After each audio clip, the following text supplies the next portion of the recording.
రే రే ఇక మరిగా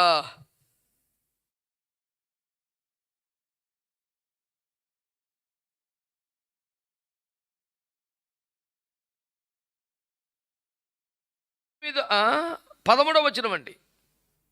బబులోనులో మీ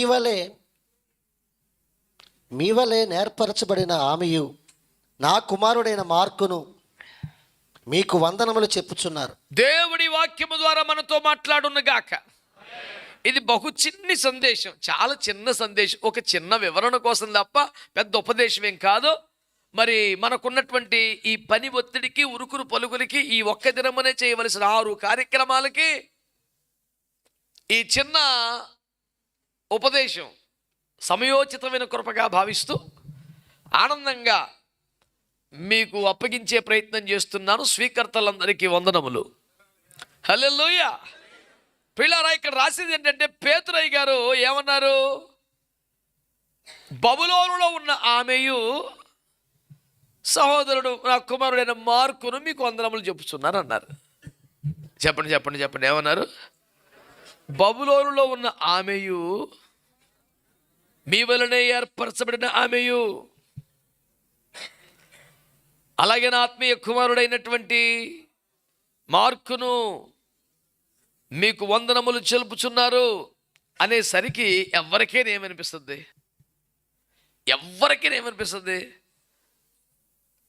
ఆవిడను బాబు మీకు వందనాలు చెప్పారంటే ఎవరికైనా ఏమనిపిస్తుంది అండి? పేతురు గారి భార్య అని అనుకుంటారు. ఎందుకు అనుకుంటారంటే పేతురుకు భార్య ఉందని క్రైస్తవ ప్రపంచానికి తెలుసు కనుక.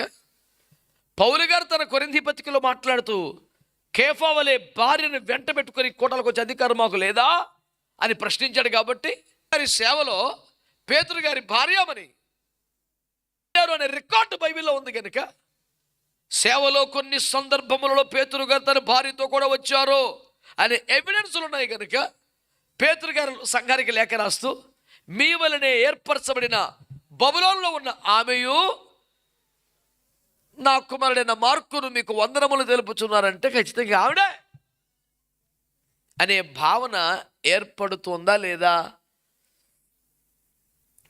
అది తప్పుడు భావన కాదు, కానీ తప్పు. అది తప్పుడు భావన కాదు, కానీ తప్పు.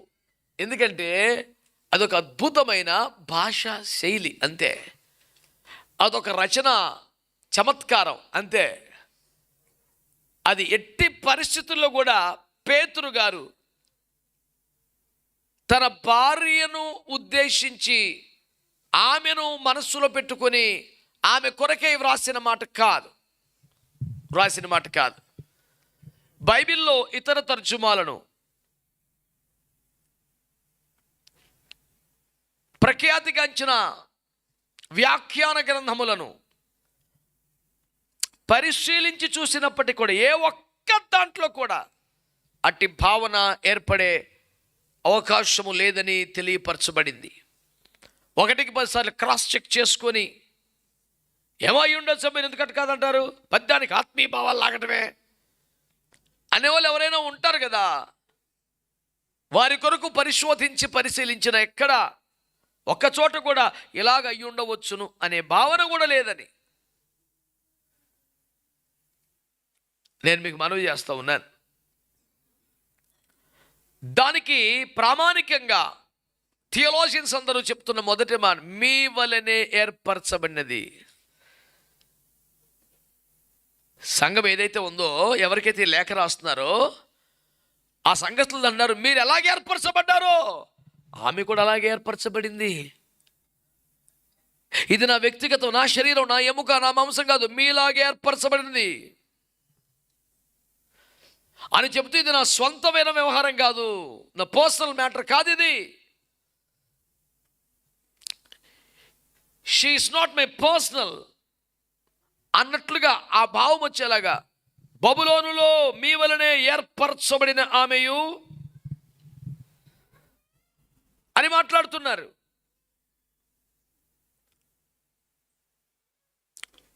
ప్రతి తర్జుమాలో కూడా ఆ మాట మీరు చూస్తారు. నేను ఎక్కువగా ఇష్టపడే సంప్రదించే యాంప్లిఫైడ్ క్లాసిక్ వర్షన్ మీరు చూస్తే she, your sister church here in the Babylon, who is elect, chosen with yourself, sends you greetings. మిగతా తర్జుమాల్లో కూడా తెలుగు వ్యాఖ్యానములో వ్రాసిన సంగతి, ఇది పేతురు భార్య కాదు, ఇది ఏదైనా ఒక ప్రత్యేక స్త్రీ కూడా కాదు, ఇది బబులోనులో ఉన్న దేవుని సంఘమును గురించి రాసిన మాట అని. నేను ఈ క్లారిఫికేషన్ ఇప్పుడు సంఘానికి అవసరమా? అది ఎందుకు? దాన్ని ప్రస్తావించడం ఎందుకు? ఇది ఏమి కాదు ఆమెను చెప్పడం ఎందుకు అవసరమా అనే అభిప్రాయం అనే మాట మేధావులకు, విమర్శకులకు అర్జెంటుగా వచ్చేస్తుంది. ఈ మాటను ప్రస్తావించడం వెనక నాకున్న ఏకైక ఉద్దేశం, బబులోనులో ఉన్న సంఘమును గురించి మాట్లాడుతున్నప్పుడు బావినండి, ఒక చోట ఉన్న సంఘాన్ని గురించి మరో చోట ఉన్న సంఘానికి లేఖ రాస్తున్నప్పుడు బబులోనులో సంఘము మీకు వందనములు చెప్పుచున్నాను రాయాలి. యాక్చువల్గా అలా రాయడానికి ఇష్టం లేక కాదుగా, కావాలనే పరిశుద్ధాత్మ దేవుడు ఏమని రాయించాడు తెలుసా? ఒక గుంపును, ఒక సమూహాన్ని గురించి మాట్లాడుతూ ఒక్క వ్యక్తి అన్నట్లుగా సంబోధించాడు. అర్థమైన వాళ్ళందరూ ఆమేన్ అనండి. ఆ వ్యక్తి కూడా మనకు చాలా దగ్గరైన వ్యక్తి, కావలసిన వ్యక్తి, సన్నిహితంగా సహకారంగా ఉండే వ్యక్తి అనే భావం కలిగేలాగా రాస్తున్నాడు. సో పేతురు పత్రికలో పేతురు ప్రస్తావించిన ఆమె ఎవరు అనే విశ్లేషణ ద్వారా ఓ థియలాజికల్ క్లారిఫికేషన్ ఇవ్వాలన్నది నా అభిమతం కానే కాదు. నాకు ఆ ప్రయత్నం ఎప్పుడూ ఉండదు. I'm not after theology. నేను ఎప్పుడు కూడా అలాంటి వివరణలు ఇవ్వడానికే, దేవుని సంఘమును రాకడకు సిద్ధపరిచే ప్రయత్నాన్ని మాని అలాంటి పనులు చేస్తూ కూర్చోను నేను. మరి ఎందుకు ఒక ఆదివారం ఆరాధనలో ఈ మాట పట్టుకున్నామంటే, ఒక గుంపును, ఒక సమూహాన్ని ఒక వ్యక్తిలాగా పేతురు పోల్చి మాట్లాడాడు అంటే నేను నమ్ముతున్నది, మీకు చెప్పాలనుకున్నది, ఆ సంఘం ఒక్క మనసుతో ఉన్నారు, ఒక వ్యక్తిలాగా ప్రవర్తించారు. ఒక మనిషికి పని చెప్పినట్టే, ఒక మనిషికి హితవు చెప్పినట్టే, ఒక మనిషికి ఉపదేశం చెప్పినట్టే, ఆ గుంపుకు సమూహానికి చెప్పినట్లుగా, ఒక మనిషిని సంబోధించినట్లే యావత్ సంఘాన్ని సంబోధించినట్లుగా వారి వ్యవహార శైలి విధానము ఉన్నది అనే సంఘాన్ని, అనే సత్యాన్ని మీకు చెప్పడానికి నేను ఇష్టపడుతున్నాను. అది చాలా ప్రాముఖ్యమని భావించి చెప్తున్నాను. నువ్వు దేవుని సంఘం అయితే విభిన్న ప్రాంతముల నుండి వచ్చిన వ్యక్తులై ఉన్నా, వేరే వేరే బ్యాక్గ్రౌండ్స్ వచ్చిన వాళ్ళైనా ఒక్కసారి క్రీస్తు సంఘములో అంటు కట్టబడితే, అవయవాలుగా చేర్చబడితే, ఆ ద్రాక్షావల్లికి తీగగా అంటు కట్టబడితే, నువ్వు ఇక వేరొక వ్యక్తివి కాదు, నువ్వు వేరొక ఫ్యామిలీ కాదు, నీకు వేరొక వ్యవహారం లేదు, వేరొక ఐడెంటిటీ కూడా ఉండకూడదు. ఎన్ని వందల మంది అయినా ఒక్క వ్యక్తి అన్నట్టుగా ఉండాలి. సంఘమంతా ఒక్క వ్యక్తిలాగా పనిచేయాలి. అనండి అనండి, మంచిగా అనండి, ఏం కాదు. ఆమేన్. నీ ప్రక్కన వాళ్ళని చూసి ఆ మాట చెప్పగలవా? ఎందుకని? మనకి అందరితో ప్రైజ్ లార్డ్ చెప్పేంత ఫెలోషిప్ కూడా ఉండదు. కొంత బ్యాచ్ ఉంటుంది మనకి. ఆ బ్యాచ్ ఇంటికైతే కూటం ఉత్సాహం, మనకి సెట్ అయితే కొంతమంది ఒక బాగా, ఎందుకో రేపో నడుస్తుంది బండి. ఇక అక్కడ కూటం అంటే మాత్రం మేదేసుకొని పూసేసుకోవటమే. ఇంకెక్కడ కూటం అయితే కనుక చాలా బిజీ, రావాలనుకున్నాను కానీ వీలు కాలేదు. ఆ వీలు మనసులో అవ్వలేదురా, లేకపోతే ఎప్పుడో నువ్వు పని. ఎందుకంటే నచ్చంది ఏదో ఉంది నీకు, ఏదో నీకు ఇష్టపడింది ఒకటి ఉంది. సార్వత్రిక సత్యం ఏంటి? భూమి మీద అందరికి నచ్చాలని రూల్ కూడా లేదు. నచ్చితేనే ప్రేమిస్తానంటే అది క్రైస్తవ్యం కాదు. దాన్ని ఏమన్నారో తెలుసా? పెద్ద పెద్ద మాటలు నేను వాడాను, ఒక యేసులో వాడారు కాబట్టి ధైర్యంగా చెప్పేస్తున్నాను. అంత మాత్రానికే అంతనయ్యాలా అని అంటారని బైబిల్ చెప్తున్నాను, నేను అనలేదు. యేసు ప్రభు అడ్రస్ కూడా మత్తయి సువార్త 5వ అధ్యాయం, శత్రువుని ప్రేమించి హింసించడానికి ప్రార్థన చేయండి అన్నాడు కదా. అక్కడ 44, 45 అక్కడ ఏమన్నా తెలిసిన? ప్రేమించిన వారినే ప్రేమిస్తే మీదేవి గొప్ప, సుంకర్లను పాపులను నేనే అనలేదు యేసు రక్తం ఇచ్చి. నిన్ను ప్రేమించేవాడిని, నిన్ను గౌరవించేవాడిని, నిన్ను గుర్తించేవాడిని చూడగానే అన్న ప్రైజ్ లార్డ్ బ్రదర్ సిస్టర్ అది ఈ ఆప్యాయత మెయింటైన్ చేసిన వాడి దగ్గర నువ్వు విపరీతంగా పూసేసుకొని తిరిగితే నువ్వు ఒక సుంకరి కన్నా పాపి కన్నా ఎక్కువేంటి అన్నాడు. నేను కాదు, మళ్ళీ నాయకరగా చూడబాకండి.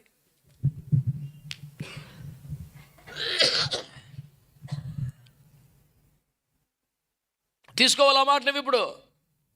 చిచ్చే, నేను ఒక సుంకరి కన్నా పాపి కన్నా ఖచ్చితంగా ఎక్కువ. నేను యేసు రక్తంలో కొడగబడ్డాను, ఆత్మచేత ముద్రించబడ్డాను, వాక్యంలో కడగబడుతున్నాను, ఆయనకి ప్రదానం చేయబడ్డాను. నేను ఒక సుంకరతో పాపతో ఏంటి నాకు సంబంధం? నేను ఖచ్చితంగా అబౌవ్ దట్ ఆర్డినరీ రేంజ్ అనే భావన నీకు ఏర్పడాలి. ఏంటి ఆ రేంజ్? ఏంటి ఆ రేంజ్? డబ్బును బట్టి, చదువును బట్టి, తెలుగును బట్టి, కార్యాలను బట్టి కాదు, ప్రేమను బట్టే కదా. సాధారణ మనుషుల ప్రేమ కన్నా ఎక్కువ ప్రేమ నీకు ఉండాల్సిందే కదా. ఒక సంఘమును పట్టుకొని, గ్రూపును పట్టుకొని, భిన్న విభిన్న వ్యక్తిత్వాలు, మనస్తత్వాలు, జాతుల నుంచి వచ్చిన వాళ్ళని పట్టుకొని ఆయన మాట్లాడి తెలుసా?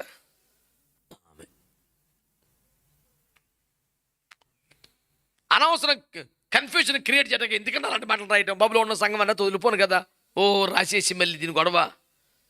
కన్ఫ్యూజన్ కోసం కాదు రాయటం. ఒక్క వ్యక్తిని గురించి చెప్పినట్టుగా, ఒక్క వ్యక్తికి చెప్పినట్టుగా, ఒక గుంపు గురించి మాట్లాడడం అని అంత పెద్ద విషయం అది. ఈనాటి సంఘానికి నీకు నీవుగా ఉంటే నాకు కుదరలేదండి, నాకు అవ్వలేదండి, మళ్ళీ నాకు అంటాం ఏంటి? ఇంకా మొత్తం అంతా మనం అంటేని ఎక్కడో ఒక్క ఆమె నిలబడింది చిన్నగా, మహాభక్తులకు ప్రణామములు, మీ అద్వితీయమైన మౌనములకు ఆశ్చర్యపడుచు విస్మయాందోళనకు గురవుచు స్పందించమని వేడుకొనుచున్నాము. ఆహా, మీ చిద్విలాసమునకై చిరంతమైనటువంటి మీ పోస్చర్యకై మేమెంతనో ముగ్ధులమవుతున్నాము. సరిపెట్టికి స్తోత్రం చెప్పండి బాబు. వచ్చిన కాడి కవిత్వంతో అయిపోయింది, యేసు రక్తం ఇచ్చి.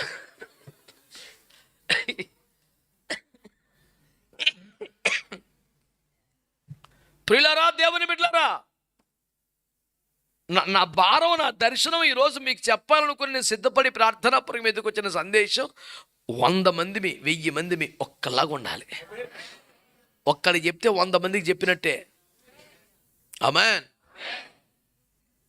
ఎవరికైనా ఒక్కరికి చెప్తే 100 మందికి కదలాలి. మాకు చెప్పలేదు అన్న చూసాను. యాక్చువల్గా అయ్యగారు ఏమన్నా మెసేజ్ పెడతారు, ఇంకెందుకులే,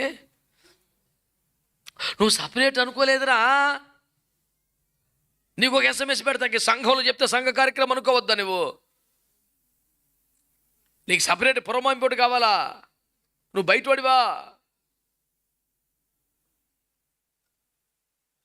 లోకాసువార్త 15 పెద్ద కొడుకాడు ఎల్లప్పుడూ తండ్రితోనే ఉన్నాడంట, ఎప్పుడు విడిచిపెట్టలేదంట. కానీ ఇంటికి దూరంగా ఉండి షార్ట్గా నుంచుని ఒక ఎంక్వైరీ పంపుతున్నాడు, ఏం జరుగుతుందో చూసిరారా. ఒరే, నువ్వు పెద్ద కొడుకురా, నీ ఇల్లు రాది. నేరుగా వచ్చా, ఏంటిది నాన్నగారు, ఏంటి అడవుడేంటి, ఎవడీడు ఏంటి, కూటం ఏంటి, ఈ సౌండ్ ఏంటి అని అడిగే హక్కులు, సర్వ హక్కులు ఉన్నాయిరా. నువ్వు వచ్చి చొచ్చుకుని అడగాలి. కానీ నాకు చెప్పకుండానే ఈ పురమాయింపులా తెలియదు మరి తమరిని అడగాలని. బయలుదేరి వచ్చావు పొలంలో నుంచి. అంత పెద్ద కొడుకుగా ఉండొద్దని నేరుగా చొచ్చుకొచ్చేసి కలిసిపోయే చిన్న పిల్లల్లాగా ఉండమని. చిన్నోళ్ళకి పెద్దవాళ్ళకి అందరికి వందనాలండి. వందనాలు చెప్పినా చెప్తలేదురా మీరు. ఎలా తయారైపోయారు నాయనో, హ్యాపీ క్రిస్మస్. అది మొక్కలు చెప్పారండి, చాలా వందనాలు ఆయన. ఇంకా కిస్మిస్ పండుగకి జూన్ అవ్వలేదేంటి?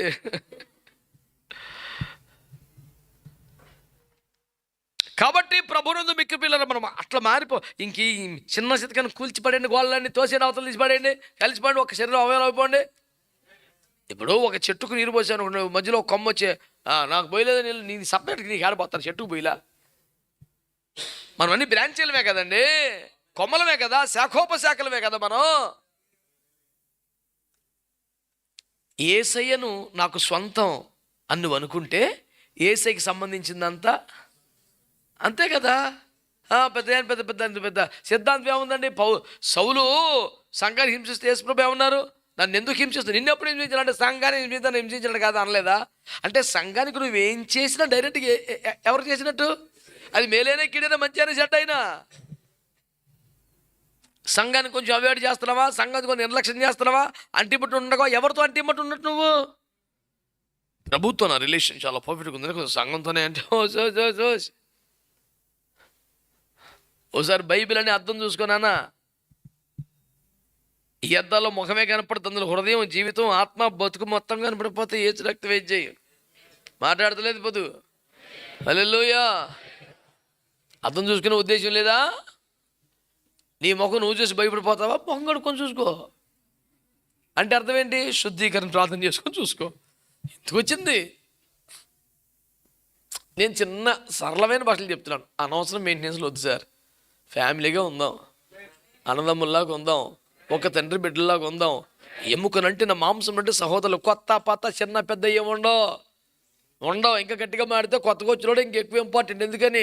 కొత్తగా పుట్టినోడు కాబట్టి. నలుగురు పిల్లలు ఉంటే ఎవరిని ఎత్తుకుంటుంది తల్లి? పెద్దోడి మీద ప్రేమ కోల్పోయినట్టే నువ్వు బుర్ర పని చేస్తుంది ఎట్రా? తాడి చెట్లకి నేను ఎవడెత్తుకుంటాడు? ఇంకని చిన్నోళ్ళు ఎత్తుకోవాలి, రూల్ అది. ఈ మధ్య వాళ్ళు కొత్త వాళ్ళు వచ్చారు కదండి, ఇంక మనం కనపడుతుంది అయ్యగారికి. అలే తెలితేటలు లేకుండా ఎంత పొడికి ఎలా అయిపోయి నాకు బుర్ర పని చేస్తుంది. ఇప్పుడే 10 ఏళ్ళు వచ్చేసినాయి, 15 ఏళ్ళు కూడా వచ్చేసినాయి కొంతమందికి. ఆయనను మరి మేము ఇంకా ఆ విధంగా సంతోషించాం. నువ్వు చేతులు చాపితే నన్ను ఎత్తుకో, అలా చాపుకో. అమ్మ ఎత్తుకున్న చంటి పెట్టిన కాసేపు ఇవ్వమ్మ నేను కూడా మోస్తానని అందుకు చాపు చేతులు. అది పెద్దరికం అంటారు. అందుకని చెల్లి పుట్టినప్పుడు చమ్మనన్ను ఎత్తుకునే లేదు. పెద్ద సబ్జెక్ట్ తయారు ఎలా చెరగా చండాలంగా ఉంటుంది, సొత్తగా చెడ్డగా చిరాకు వచ్చేస్తుంది. నిన్నెందుకు ఎత్తుకుంటారు? చిచ్చివరిగా అదం ఇంత పెడుకున్నావు నువ్వు, నేను ఎత్తుకోరు. చిన్నపిల్లల్ని ఎత్తుకుంటారు. ఎంతైనా అయ్యగారికి ఆరంభంలో ఉన్నంత ప్రేమ లేదు. తప్పిపోయాడో లేదురా, నువ్వు పెద్దోడు అయిపోయావరా, నిన్ను ఎత్తుకో అక్కర్లేదు. నిన్ను గారాబం చేస్తే ఎత్తుకుంటే చందమామ చూపిస్తే అన్నం తినే రకం కాదు నువ్వు. నువ్వు కొంచెం డెవలప్డ్, నువ్వు కొంచెం బాధ్యత కలిగిన వ్యక్తివి అనుకున్నావు. ఆ ఫీలింగ్లో మమ్మల్ని కాపాడమని మిమ్మల్ని అందరినీ వేడుకుంటున్నాం. ఒక్క సంఘంలా ఒక్క వ్యక్తిలాగా ఉండాలి. ఇన్ని వందల మంది ఎలా ఉండాలి? ఒక్క వ్యక్తి కార్యక్రమం, ఒక వ్యక్తి చెప్తే మనకు చెప్పినట్టు, ఒక వ్యక్తిని గద్దిస్తే అందరిని గద్ది, ఒక వ్యక్తిని మెచ్చుకుంటే అందరిని మెచ్చుకో, అట్లా అయిపోవాలి మనం. ఇంత విస్తృత భావన ఆ మాటలో ఉన్నది కనుక దాన్ని ప్రస్తావిస్తున్నాను నేను. ఒక వ్యక్తి గురించి చెప్పినప్పుడు బబులోనులో ఉన్న ఆమె కూడా మీకు వందనాలు చెప్తుందంటే ఎలా ఉంటుంది అసలు? ఒక వ్యక్తిని గురించి మాట్లాడినట్టు కొన్ని వందల మంది గురించి మాట్లాడడం చిన్న విషయమా అండి? మనందరం ఒక్క వ్యక్తిలాగా మారిపోవాలి. ఆమేనండి. ఒకరికి బాధ కలిగితే అందరి బాధ, ఒకరి సంతోషం అందరి సంతోషం, ఒకరి నిర్ణయం అందరూ మా చెప్పకుండా నువ్వు ఎందుకు నిర్ణయం తీసుకున్నావు? సర్లే కానీ ఆ దుఃఖంలో బాధలో శ్రమ నిర్ణయం తీసుకున్నావు, ఓకే పదా. ఈ ఒక్క భావన రావాలనేది నా తాపత్రయం. ప్రభువుకు ఒక స్తోత్రం చెప్పండి. హల్లెలూయా. ఒక వచనం చదువుతారా? పరమగీతాలు 3వ అధ్యాయం.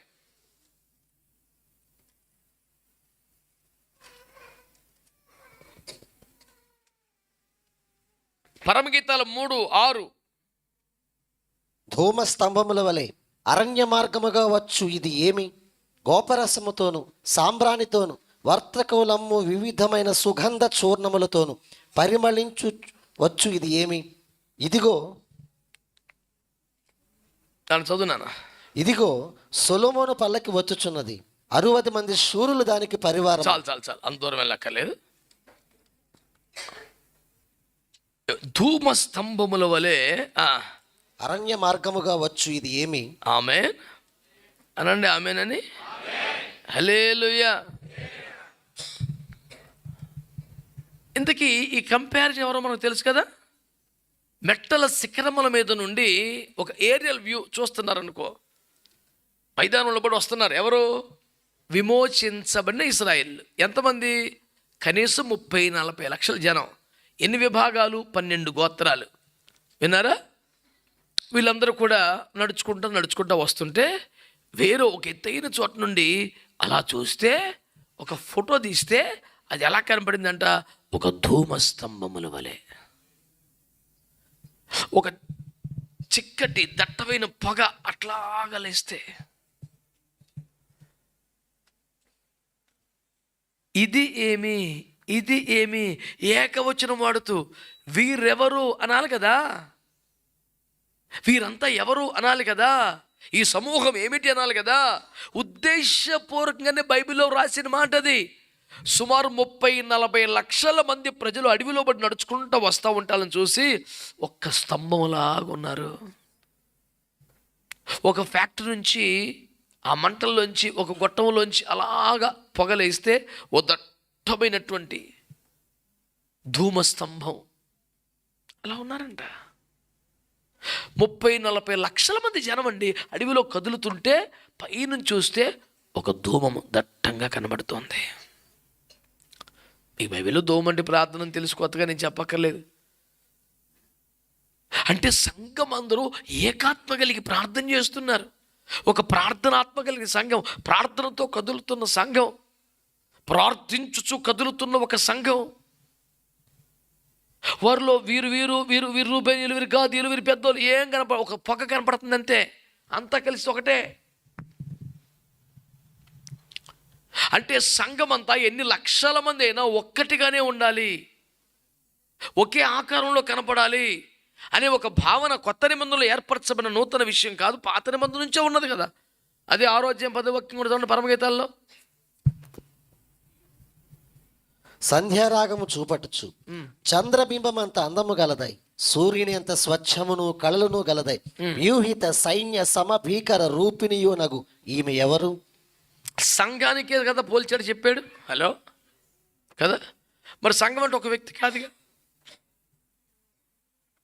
సర్వభూతలములో ఎన్ని కోట్ల మంది ఉంటారో వాళ్ళందరినీ గురించి మాట్లాడుతూ ఈమె. అక్కడ ఒక వ్యక్తి షులమితినే దేవుడు ఆ విధంగా పోల్చాడు అన్న స్పృహ నాకు ఉంది, మర్చిపోయి నేనే మాట్లాడలా. అది సార్వత్రిక సంఘానికి అనువర్తింపచేయవలసిన భావనే అయినప్పుడు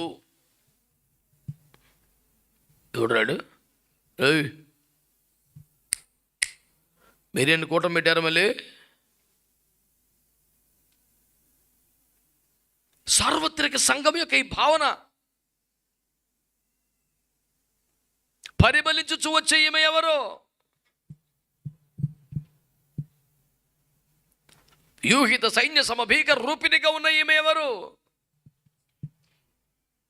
లక్షల మంది ఒక్కరుగా ఒక్క రూపంలో కదులుతున్నారు, ఆపరేట్ చేస్తున్నారు, వర్క్ చేస్తున్నారు. ఇది సంఘము యొక్క అందమైనటువంటి మర్మం అని మీకు జ్ఞాపకం చేస్తాను.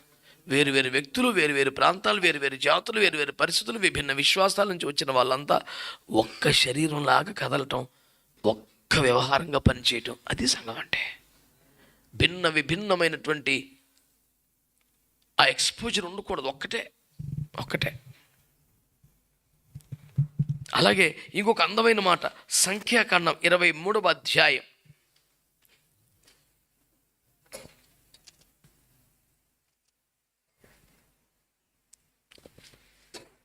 సంఖ్య 23-24 వచనం.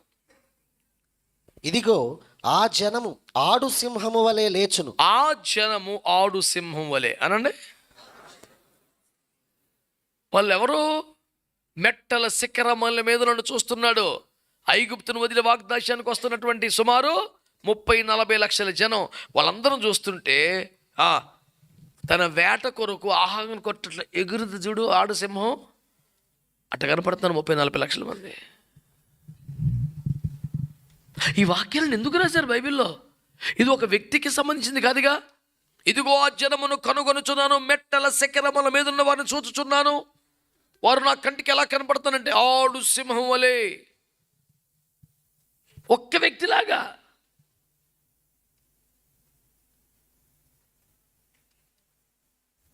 శత్రువుని అటాక్ చేస్తున్నప్పుడు, శత్రువుపై విరుచుకుపడుతున్నప్పుడు ఒక్క వ్యక్తిలాగా. అదే కదా వారి విజయ రహస్యం. 100 రకాలుగా విడిపోలా, చీలిపోలా. 12 విభాగాలు, 12 గోత్రాలు, బలాబలాలు, ప్రత్యేకతలు, అప్పగించబడిన బాధ్యతలు వేరువేరుగా ఉన్నా ఒక్కట్లాగా. ఎవరాడు?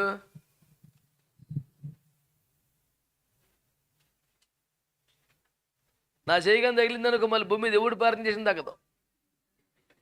మళ్ళీ నేనే, ఎందుకంటే బైబిల్ ఫార్ములా గాయం రేపాడు మానుపాడు ఒకడే.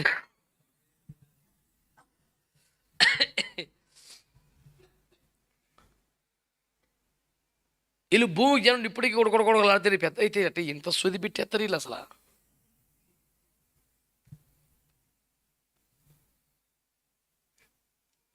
ఈ ఉపదేశాన్ని పట్టుకోండి. ఒక్కలుగా మనం ఆపరేట్ అవ్వాలి, ఒక్కలుగా కదలాలి. మనం విభిన్నమైన తత్వాలు, విధానాలు, పద్ధతులు ఉండకూడదు. 30-40 లక్షలకు వెళ్తుంటబ్బా ఒక సింహంలా ఉంది, సింహాల్లా ఉన్నారంటలా ఒక సింహంలాగా. చివరికి ప్రకటన 21వ అధ్యాయం 10 నుండి 16 వచనాల మధ్య చూస్తే, నీకు గొర్రెపిల్ల భార్యను చూపిస్తానని చెప్పి ఏం చూపించాడు? దిగి వచ్చుచున్న నూతన యెరూషలేము పట్టణాన్ని చూపించాడు. ఏం చూపించాడు? ఎవరిని చూపిస్తానని? గొర్రెపిల్ల భార్యను చూపిస్తానని చెప్పి యోహానికి దిగి వచ్చుచున్న నూతన యెరూషలేము పట్టణాన్ని చూపించాడు. ఆ పట్టణాన్ని బాగా చూస్తే 12 గుమ్మాలు ఉన్నాయి. పునాదుల మీద 12 మంది అపోస్తలుల పేర్లు ఉన్నాయి. తరచి చూస్తే ఆ 12 గుమ్మాల మీద రాయబడ్డ ఇశ్రాయేలీ గోత్రకర్తల పేర్లు ఏమి సూచిస్తున్నాయి? పాత నిబంధన క్రైస్తవుల్ని, సంఘాన్ని చూపిస్తున్నాయి. ఈ 12 మంది అపోస్తలుల పేర్లు సూచిస్తున్నాయి కొత్త నిబంధన సంఘాన్ని. అంటే కొత్త నిబంధన సంఘం, పాత నిబంధన సంఘం ఎన్ని కోట్ల మంది, ఇన్ని కోట్ల మందిని కలిపి ఒక స్త్రీ, ఒక భార్య అని మాట్లాడుతున్నాడు. ఆమె కాబట్టి మేము అనే మాట తీసేయండి, నేను అనేది తీసేయండి. మేము ఒక 3-4 ఫ్యామిలీస్ మేము కలుసుకుంటూ ఉంటాం. ఈ పనులు మానేసేయండి. అందరం ఒకటే, మనము అనే కాడికి రండి. నేను సంఘానికి వచ్చాను, వెళ్ళడానికి ఎవరితో కలవండి, నాకు దేవుడు అంతవరకేనండి. చాలా కొత్త బైబిల్ రాయొద్దు, నీకు నమస్కారం. మనకు ఉన్నది చాలు, దీని నుండి పాటించి ఎడితే బతుకి చాలు. పెద్ద పెద్ద మాటలు, కొత్త కొత్త ప్రత్యక్షతలు వద్దని మీకు మనం చేసుకున్నాను. కనుక బబులోనులో నామయు కుమారుడు క్షమించాలి, ఏం పేరు, మార్కు మీ కొందరు చెప్పుచున్నాడు అని చెప్పినంత సులభంగా 100 మందిని గురించి ఒక్క వ్యక్తిని గురించి చెప్పినట్టే చెప్పగలగాలి. ఒక్కలంగా కనపడాలి, ఒక్కలంగా యుద్ధం చేయాలి, ఒక్కలంగా ప్రయాసపడాలి, ఒక్కటిగా మనం మారిపోవాలి. ఈ ఉపదేశం నరనరాలకు జీర్ణించుకొని సాయంత్రం ఒకటిగా కనపడండి. దేవుడు మిమ్మల్ని అందరినీ దీవించునుగాక. ఆమేన్. ప్రార్థన చేసుకుందామా? అవసరమైతే 2 బస్తాలు బియ్యం